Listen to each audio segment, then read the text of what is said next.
요한복음 9장은 예수님께서 날 때부터 소경된 사람을 고치시는 내용입니다.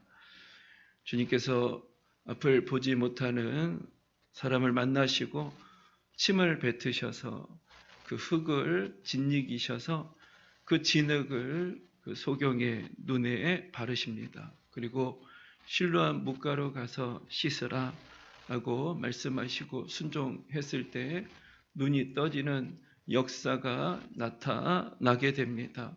우리 예수님께서는 말씀만으로도 기적을 행하시고 또 병든 자를 고치시고 살리시는 우리 능력의 하나님 아니시겠습니까? 그런데 침을 뱉으시고 그것을 흙을 이기셔서 진흙을 만드시고 그 눈에 바르시면서 그렇게 고쳐주셨는가? 성경이 정확하게 그 이유를 말씀하고 있지 않기 때문에 우리가 알 수는 없겠지만 첫 번째는 기대하는 마음을 그 소경에게 우리 예수님께서 부어주고 계시는 것이죠. 주님께서 나에게 특별한 일을 행하신다. 하나님의 역사를 이루어 가신다라는 기대감을 우리 그 소경에게 하나님께서 부어주고 계시는 것입니다.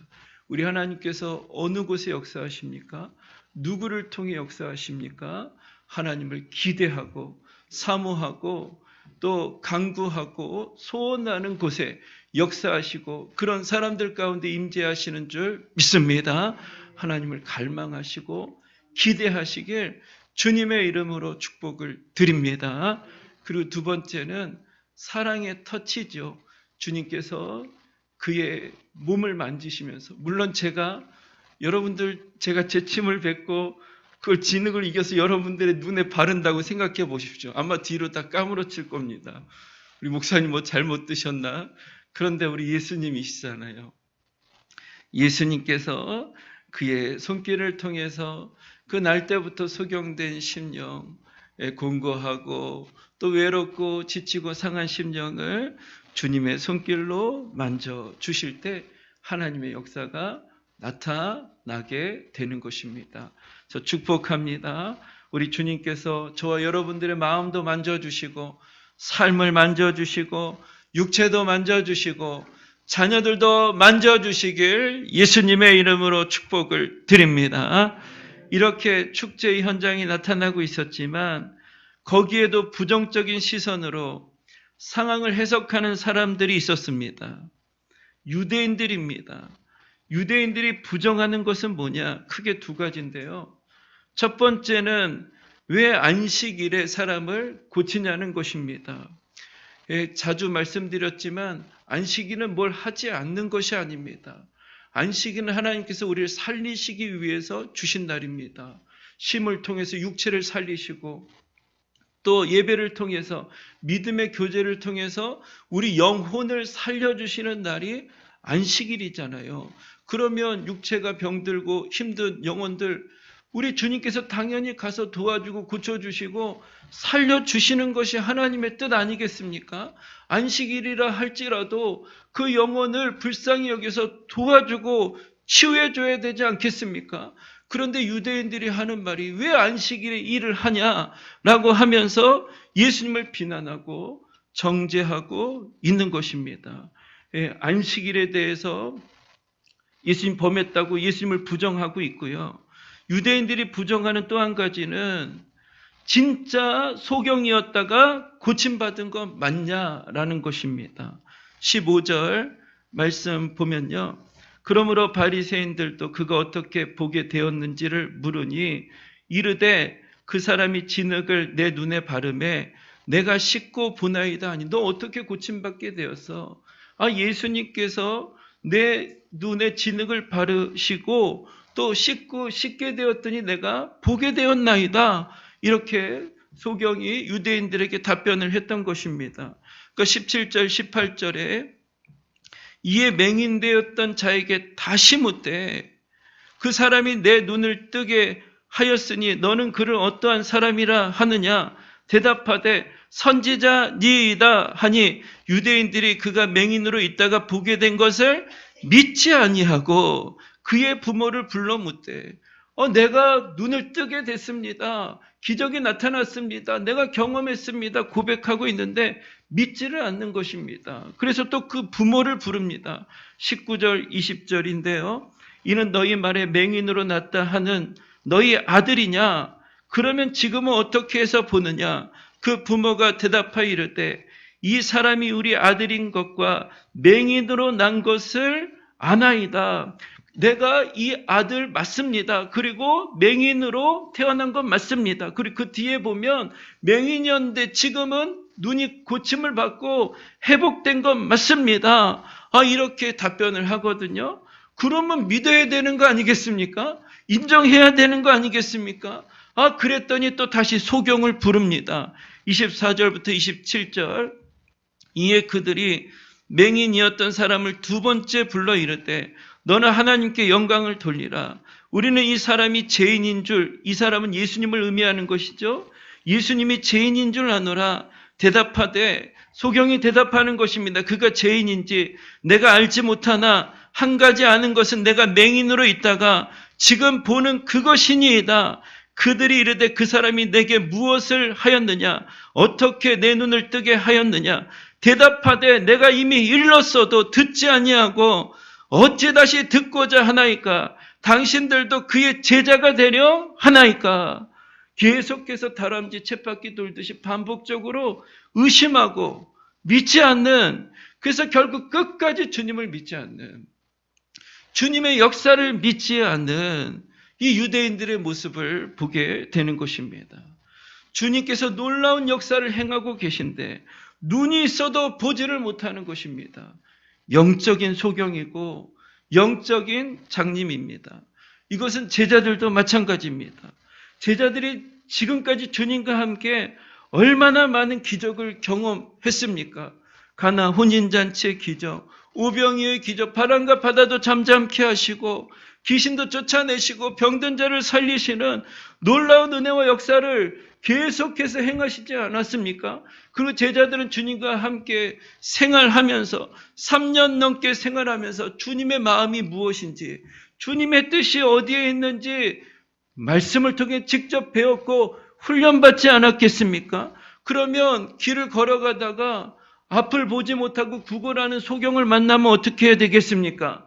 함께 아파해서 그를 위해서 기도해주고 고쳐주든지, 능력이 부족하면 예수님께로 인도해서 예수님 도와주십시오 부탁을 드리든지, 아니면 구걸을 하고 있었다 보니까 그 영혼을 아파하면서 구제금이라도 좀 돕고 섬겨야 되는 거 아니겠습니까?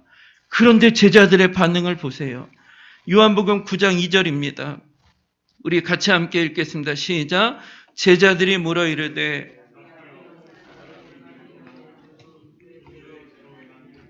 자기이니까 그의 부모니까. 여러분, 이 말이 지금 아픈 사람 앞에서 할 말입니까? 누구의 죄로 인함이니까? 여러분, 이것이 주님의 마음입니까? 제자들의 문제가 뭐죠? 역시 영적 소경입니다. 눈은 떴지만 주님의 마음도 모르고 주님의 뜻도 모르는 것입니다. 그래서 주님께서 결론적으로 말씀하십니다. 오늘 본문 39절에 예수께서 이르시되 내가 심판하러 이 세상에 왔으니 보지 못하는 자들은 보게 되고 보는 자들은 맹인과 같이 맹인이 되게 하려 함이라 하시니. 무슨 의미예요? 한마디로 말씀드리면 육체의 장애를 가진 사람이 소경이 아니라 들어도 깨닫지를 못하고 보고도 알지 못하는 너희들이 진짜 소경이고 기멍어리고 죄인이라는 것입니다. 여러분, 우리가 아무리 시력이 좋고 잘 들어도 하나님의 살아계신과 영원하신 능력을 보지 못하고 있다면 우리도 역시 영적인 소경이고 영적인 기멍어리입니다. 왜냐하면 하나님께서는 하나님의 살아계신과 영원하신 능력을 제자들에게 보여주셨듯이 우리에게도 계속해서 보여주고 계시기 때문입니다. 로마서 1장 19절 20절 말씀 보면요. 이는 하나님을 알만한 것이 그들 속에 보임이라. 하나님께서 이를 그들에게 보이셨느니라. 창세로부터 그의 보이지 아니하는 것들, 곧 그의 영원하신 능력과 신성이 그가 만드신 만물에 분명히 보여 알려졌나니 그러므로 그들이 핑계하지 못할지니라. 여러분, 우리 하나님 어떤 하나님인 줄 아세요? 보여주신 하나님이십니다. 꽁꽁 숨으시고 날 찾아봐라 라고 숨바꼭질 하시는 하나님이 아니시고요. 보여주시고 알려주시고 계시해 주시는 하나님이십니다. 오늘 이 자리에서 예배 드리고 있는데요. 1년, 2년 전에 이곳에서 예배 드릴 것이라고 예상하셨습니까? 아마 한 분도 그러신 분이 안 계실 것입니다. 저도 마찬가지입니다. 상상조차 할 수 없었습니다. 이걸 보면서 느끼는 것이 무엇입니까? 내가 내 인생을 살아가는 것이 아니라 하나님께서 내 발걸음을 인도해 주시는구나 라고 깨닫는 거 아니겠어요? 우리 몸을 보세요. 어떤 분은 우리 몸은 작은 우주다라고 말씀하시는 분들도 계십니다. 하나의 오차도 없이 정확하게 움직이고 있습니다. 슬프면 눈물이 나고 밥을 안 먹으면 배가 고프고 졸려오면 눈꺼풀이 천근만근으로 내려오는 것입니다. 여러분, 만약 우리가 밥을 먹지 않았는데도 배고프지 않다면 어떻게 되겠어요? 꼬르륵 소리도 나지 않고 허기도 느껴지지 않으면 어떻게 되겠습니까? 우리는 아마 일만 할 것입니다. 밥 먹는 거 그렇게 신경 쓰지 않고 애쓰고 노력하고 다른 것 쫓아다닐 겁니다. 그럼 시간 지나면 저절로 우리 육체는 점점 약해지고 영양실조에 걸리게 되고 쓰러지고 넘어질지도 모르는 거 아니겠습니까? 그런데 밥을 먹지 아니하면 허기진 것이 느껴지게 하셔서 강제로라도 먹게 하시는, 이건 하나님께서 우리를 빚어가시는 하나님의 손길 아니겠습니까? 또 우리가 잠을 자지 않으면 어떻게 되겠어요? 아마 우리가 피곤하지 않고 눈꺼풀이 내려오지 않으면 아마 놀기를 원하는 애들은 쉬지 않고 놀 겁니다. 아마 피곤함을 느끼지 못하면 밤새도록 며칠 동안 놀 겁니다. 돈 벌기 원하는 사람들은 쉬지 않고 그냥 돈만 벌고, 책 보기를 원하는 사람들도 똑같이 그런 시간들을 보내게 될 것입니다. 그럼 어떻게 되겠어요? 우리 육체가 남아나겠습니까? 시간이 지나면 점점 더 약해지고 또 점점 또 무기력해져 가지고 나중에 병이 들어서 고통 속에 신음하지 않겠습니까? 그런데 하나님께서 우리가 피곤하면, 우리가 지치면 눈꺼풀이 내려오게 해주셔서 정말 정확하게 한 채 오차도 없이 잠을 자게 하시고 또 때가 되면 일어나게 하셔서 회복의 은총을 주시고 일을 할 수 있도록, 이거 누가 하신 것이죠? 하나님이 하시는 거 아니겠습니까? 조금의 오차도 없이 역사하고 계십니다. 하나님께서 만드신 것이잖아요. 호흡하게 하시고 갈증을 느끼게 하시고 햇볕을 우리에게 허락해 주시고, 이 모든 것들이 다 하나님의 손길 아니겠습니까? 교회에서 보면 새들이 계속해서 날아옵니다. 흙에 있는 씨앗, 그것을 쪼아 먹는 겁니다. 여러분들 그 흙에 있는 씨앗 보입니까? 아무리 찾아봐도 저는 안 보이더라고요. 제가 눈은 작지만 시력은 좋은데 아무리 씨앗이 있나 아무리 봐도 안 보입니다. 현병으로 보면 보일지 모르겠죠. 그런데 새들은 그거 어떻게 자라는지, 한겨울이 됐는데도 불구하고 다들 포동포동, 그 참 살찌우고 그러면서 이렇게 보내는 것을 볼 수가 있습니다. 하늘에 나는 새 한 마리로 하나님께서 다 먹히시고 입혀주시고, 이 모든 것들을 통해서 우리가 보는 것이 뭐예요? 하나님의 손길 아니겠어요? 계절을 봐도 하나님의 손길이 느껴지고, 하늘을 나는 새를 봐도 하나님의 손길이 느껴지고, 봄이 되면은 거기서 싹이 나잖아요. 그 모든 것들을 통해서 하나님의 손길이 느껴지고, 우리 인생을 살아왔던 모든 가정을 보면 하나님의 다스림과 손길이 느껴지는 거 아니겠습니까? 우리 육체를 보세요. 하나님의 다스림이 있고, 우리 성도님들의 모습을 보세요. 힘들고 어려움 속에서도 주님 바라보고 인내하며 기도하며 이 어려움들을 이기며 나가려고 애쓰는 그 모습 속에 하나님의 형상이 드러나고 있는 거 아니겠습니까? 어디 하나님이 없습니까? 왜 하나님이 안 계십니까? 어디를 봐도 하나님이 다 계신 거 아니겠어요? 한 선교사님이 무신론자와 논쟁을 했다고 합니다. 무신론자가 말하기를, 하나님이 어디 계시냐? 아무리 둘러봐도 하나도 안 보이는구만. 선교사님이 말씀하시길, 아니 하나님이 어디 안 계셔? 어디를 둘러봐도 하나님이 계시는구만. 할렐루야. 어디를 둘러봐도 다 하나님이 계시잖아요. 개미를 봐도 거기 하나님이 계시고, 꽃을 봐도 하나님이 계시고, 계절을 봐도 하나님이 계시고 우리 인생과 삶을 돌아봐도 하나님이 계시고 우리 민들레 가족들의 모습을 봐도 하나님이 계시고 누구든지 올바른 태도를 가지고 보면 다 보입니다. 그래서 핑계할 수 있다 없다? 핑계하지 못할지니라. 하나님 어디 계시냐고 핑계하지 못할지니라. 여러분 다 보실 수 있길 축복합니다. 영안이 열려지시길 축복합니다. 하물며 유대인들과 제자들은요, 우리가 보는 것에 플러스에 플러스잖아요. 기적도 직접 받고 이적도 받고 주님의 가르침도 직접 옆에서 듣고 주님을 바라보며 말씀도 듣지 않았습니까? 하나님께서 계시해 주셨잖아요. 이렇게 자연 만물을 통해 보여주시는 계시는 일반 계시라고 합니다.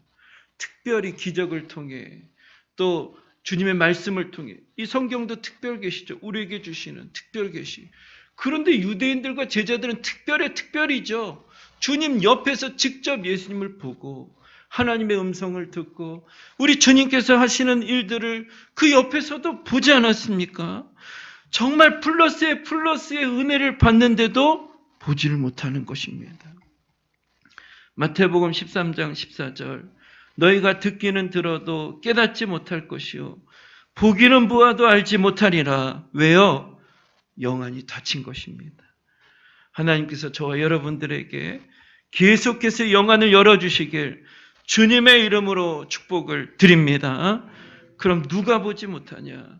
보지 못하는 사람들이 가지고 있는 몇 가지 특징이 있는데요. 첫 번째는 편견입니다. 유대인들은 편견이 있었습니다. 안식일에 대한 편견이 있었고요. 메시아에 대한 편견이 있었습니다. 그들은 힘의 메시아, 정치적인 메시아를 기대하고 있었습니다. 가난하고 힘없고 죄인들과 함께 거하는 주님을 메시아로 인정할 수가 없었던 것입니다. 자기들의 틀이 있었어요. 그래서 주님께서 아무리 보여주시고 아무리 말씀해 주시고 아무리 능력을 행하여 주셔도 인정하지를 않았던 것입니다. 편견입니다.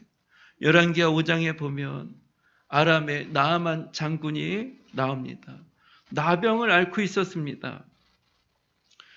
그런데 이 나병이 고치지를 않는 것입니다. 그런데 소문을 듣자 보니 이스라엘 땅에 엘리사라는 선지자가 있는데 아주 능력이 충만한 종이라는 소식을 듣게 됩니다. 그래서 그 나병을 고침받기 위해서 그 수백 킬로, 수천 킬로 떨어진 곳에서 이 나아만 장군을 보기 위해서 이스라엘 땅으로 오게 됩니다. 그래서 그 앞에 갔더니 엘리사가 한다는 말이 나아보지도 않고 그리고 내 몸을 만지지도 않고 또 기도해 주지도 않고 그냥 요단강에 가서 7번 씻으라 라고 하는 것입니다. 그러니까 나아만 장군이 얼마나 황당합니까? 우리 그 마을에도 더 좋은 강이 있는데 저 요단강에 가서 뭐 7번 씻으라고 말을 하나? 당연히 내 생각에는 그 엘리사가 나와서 또 내 몸도 보고 또 내 육체 연약함도 보고 약을 주든지 기도를 해주든지 해야 될 텐데 그냥 나와서 요단강에 가서 7번 씻으라고 하니 그게 말이 되냐? 그러니까 기분이 팍 상하게 된 것입니다. 말씀해 보십시오.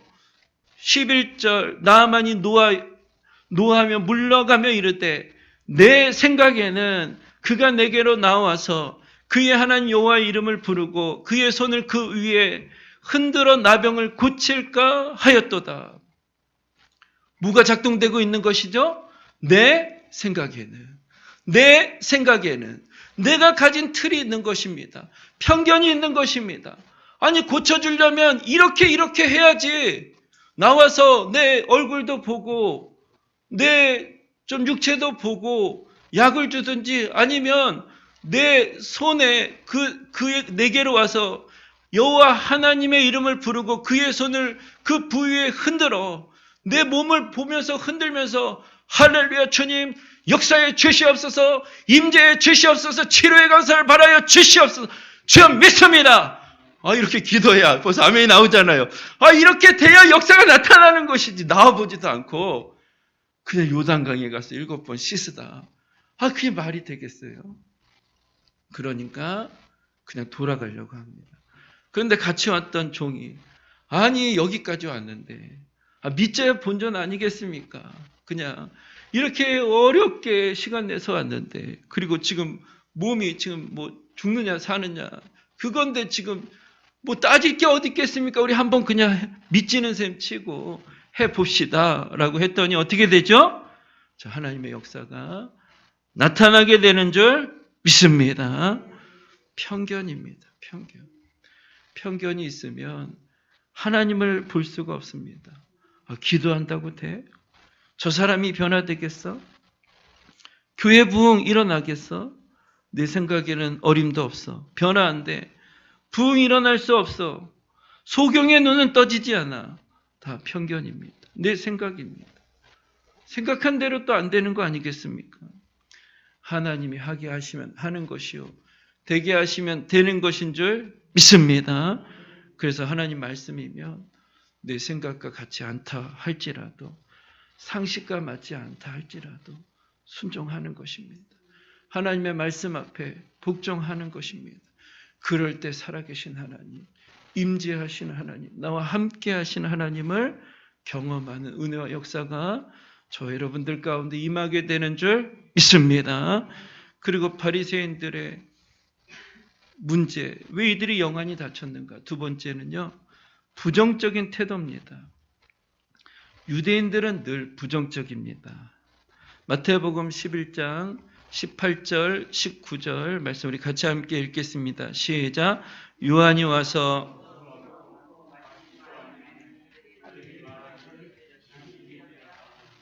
인자는 와서 먹고 마심에 말하기를 먹기를 탐하고 포도주를 즐기는 사람이요 세리와 죄인들의 친구로다 하니 네 거기까지. 예.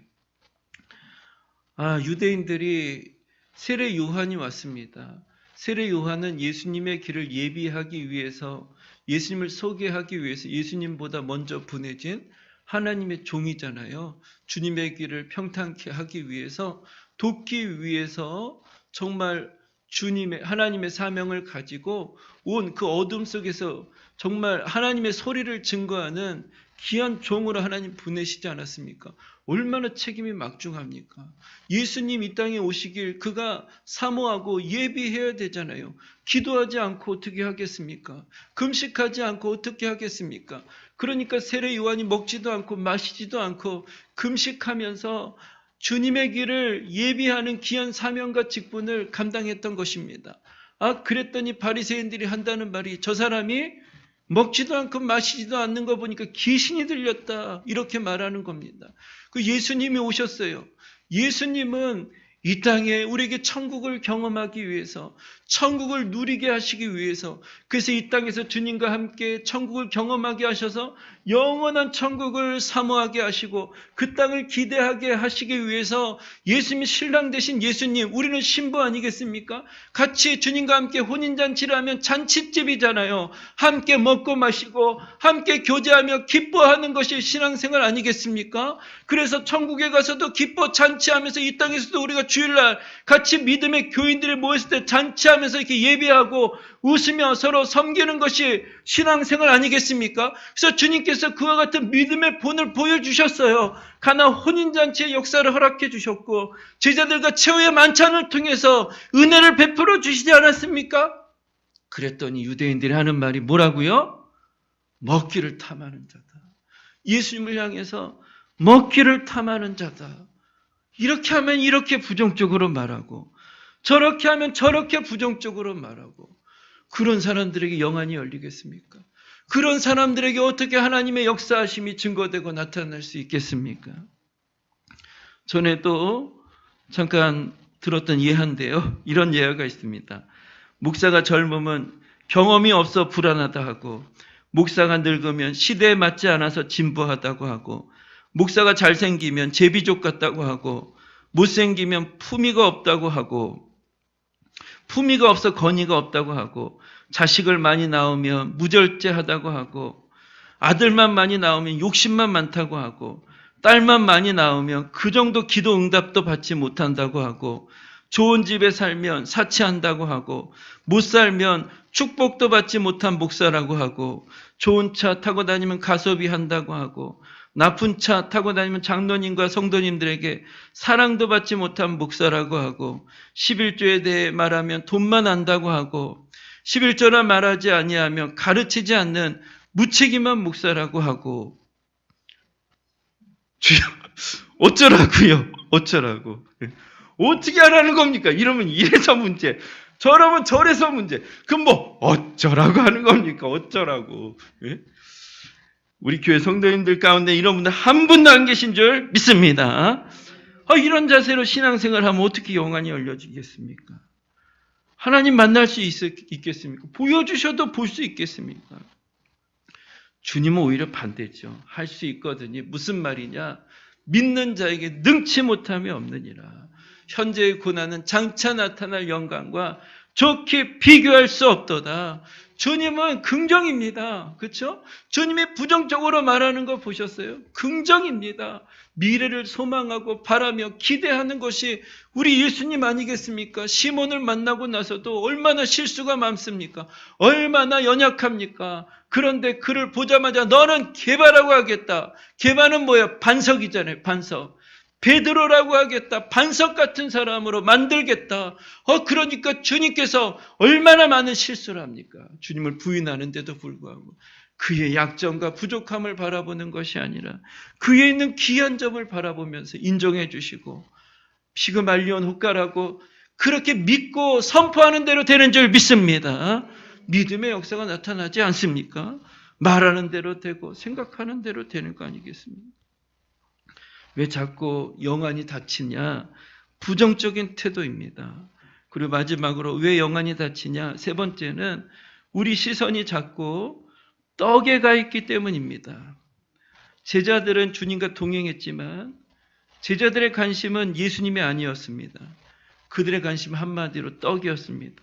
높은 자리, 성공, 인기, 물론 나중에 부활하신 예수님을 만나고 나서는 정말 사명자로 일꾼으로 세워졌지만 이때까지만 해도 주님을 쫓고 있었지만 예수님을 통해서 떡을 얻어야 될 텐데 오직 관심이 떡입니다. 예수님께서 내가 죽으러 가겠다라고 말씀하시는데도 불구하고 그러니까 예수님 주의 나라에서 나는 주의 우편에 앉아주시고 좌편에 앉게 해주세요. 우의정 자리 한 자리 주시고 좌의정 자리 한 자리 주세요. 다 관심이 어디 있습니까? 떡에 있는 것입니다. 마가복음에 보면 주님께서 오병이어의 기적을 행하십니다. 5,000명을 먹이시고 남습니다. 얼마 있지 않아서 7병이어의 기적도 행하십니다. 보리떡 7개와 물고기 2마리로 4,000명이나 먹이시고 남기시는 것입니다. 그럼 제자들이 먹을 걱정 안 해도 되는 거 아니겠습니까? 마실 걱정 안 해도 되는 거 아니겠어요? 생활의 염려는 내려놓아도 되는 거 아니겠습니까? 가장 가까이 측근이잖아요. 그리고 예수님께서 직접 기적을 행하실 때 그 떡을 나눠줬던 사람들이 제자들 아니겠습니까? 그런데 주님께서 마가복음 8장 그 기적을 행하시고 이렇게 말씀하십니다. 15절 17절 상가 바리새인들의 누룩과 헤롯의 누룩을 주여라.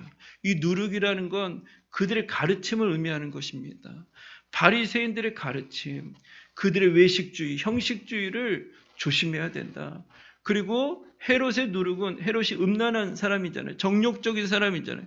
너희들 정욕과 잘못된 가르침에 빠져들면 안 된다. 주님께서 누룩을 비유를 통해서 제자들에게 말씀하셨던 것입니다. 그랬더니 제자들이 바로 하는 말이 제자들이 수군거리기를 이는 우리에게 떡이 없음이로다 하거늘 예수님께서는 그 누룩을 통해서 누룩이 밀가루에 들어가면 확 퍼져가지고 전체가 오염되니까 바리새인들의 누룩을 조심하고 헤롯의 누룩을 조심해라 하면서 비유적으로 누룩을 말씀했는데 누룩이요? 떡 없는데 어떻게 하지? 바로 그들의 관심이 어디에 향하고 있습니까? 떡 걱정에 향하고 있는 것을 볼 수가 있습니다. 모든 관심이 떡이에요. 떡. 예수님께서 진리의 말씀을 가르쳐 주려고 하는데 그들의 관심은 오직 떡인 것입니다.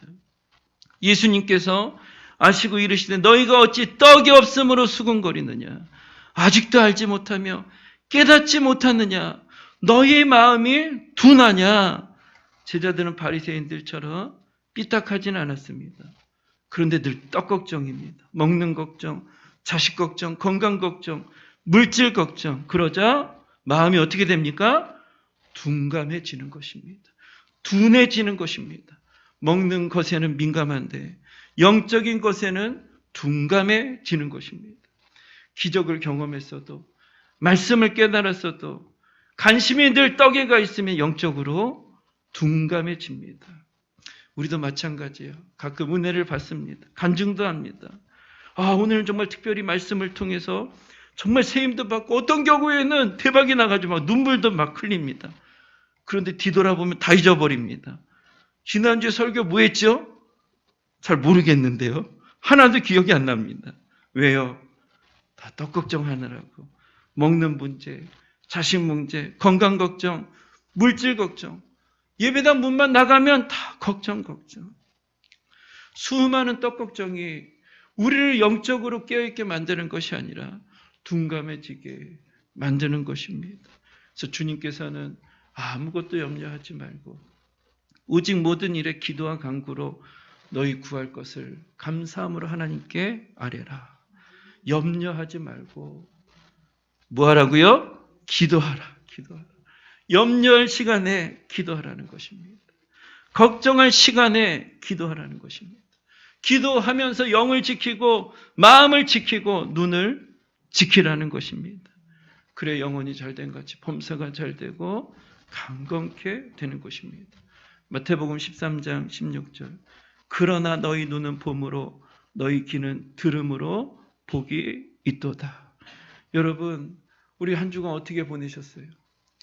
떡 걱정하고 보내시지 않았습니까? 코로나 이거 어떻게 하지? 주님은 싹 사라졌습니다. 오직 모든 관심이 코로나. 대선 어떻게 하지? 그것이 기도로 연결돼야죠. 걱정만 하면 뭐 하겠습니까? 하나님 앞에 기도로 연결, 우편 좌편 맨날 싸우는 거 아니겠습니까? 기도로 해야 되는데 늘 떡 걱정, 건강 걱정, 자식 걱정, 또 무슨 걱정. 그러니까 영적으로 둔감해지는 것입니다. 영의 눈이 점점점 닫혀지게 돼서 하나님이 함께 하시는데도 불구하고 느끼지 못하고 감사하지 못하고 찬양하지 못하고 두려움 가운데 낙심하고 절망하고 신음하면서 이렇게 많이 보여주시는데도 이렇게 많이 깨닫게 해주시고 이렇게 많이 역사해 주시는데도 그냥 걱정과 걱정에 빠져서 세상에는 아주 민감한데 내 상처에는 아주 민감한데 하나님 말씀에는 둔감하고 하나님의 뜻에는 둔감하고 하나님의 임재하심에는 둔감하고 점점 영이 죽어져 가는 그렇게 우리가 보내는 거 아니겠습니까? 주일은 예배는 다시 우리가 잃어버렸던 그 영혼 안이 다시금 열려지고 주님 만나고 다시금 성령의 역사를 경험하면서 내 주님, 나와 함께 하시는 주님, 나와 동행하시는 주님, 주님과 함께 살겠습니다. 주님을 의지하겠습니다. 주님을 믿는 믿음으로 세상에 나가 하나님의 뜻을 이루어가겠습니다. 이렇게 회복되고 살아나는 날이 예배고 주일인 줄 믿습니다. 그리고 우리가 염려할 것이 아니라 그때 염려가 찾아오면 뭐 해라? 기도해라. 그래서 우리 마음을 지키고 우리 눈을 지켜서 영안이 열려서 어떤 상황 속에서든 큰 바람과 파도가 온다 할지라도 우리가 튼튼해지면 흔들리지 않잖아요. 믿음으로 승리하며 나가는 저와 여러분들 되시길 주님의 이름으로 축복을 드립니다. 우리 다음